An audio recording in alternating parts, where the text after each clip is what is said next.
108 திவ்ய தேசங்களில் 49வது திவ்ய தேசமான காஞ்சிபுரம் பாண்டவ தூதப்பெருமாள் திருக்கோவில் கும்பாபிஷேக விழா 35 ஆண்டுகளுக்கு பின்னர் நடைபெறும் கும்பாபிஷேக விழாவில் ஆயிரக்கணக்கான பக்தர்கள் பங்கேற்பு. பட்டாச்சாரியார்கள் வேத மந்திரங்கள் முழங்க யாகசாலை பூஜைகள் நடைபெற்று திருக்கோவில் கலசங்களில் புனித நீர் ஊற்றப்பட்டது.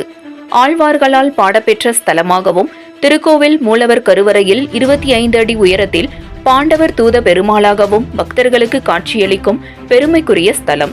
இத்தலத்தில் திருக்கோவில் கும்பாபிஷேகம் 10/2/1989 ஆண்டிற்கு பிறகு 35 வருடங்கள் கழித்து இன்று வியாழக்கிழமை நடைபெற்றது.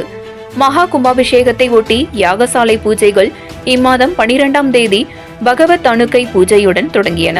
இதனைத் தொடர்ந்து இம்மாதம் 14ஆம் தேதி மூலவருக்கும் பரிவார தெய்வங்களுக்கும் சிறப்பு திருமஞ்சனம் நடைபெற்றது.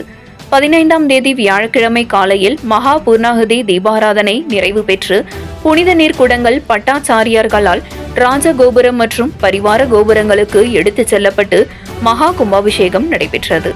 கும்பாபிஷேக ஏற்பாடுகளை திருக்கோவில் பரம்பரை அறங்காவலர்களான சம்பத் குமாராச்சாரியார், ரங்காச்சாரியார், ராமானுச்சாரியார் ஆகியோர்கள் செய்திருந்தனர். விழாவினை முன்னிட்டு ஆலயம் முழுவதும் வண்ண விளக்குகளாலும் வண்ண மலர்களாலும் அலங்கரிக்கப்பட்டிருந்தது.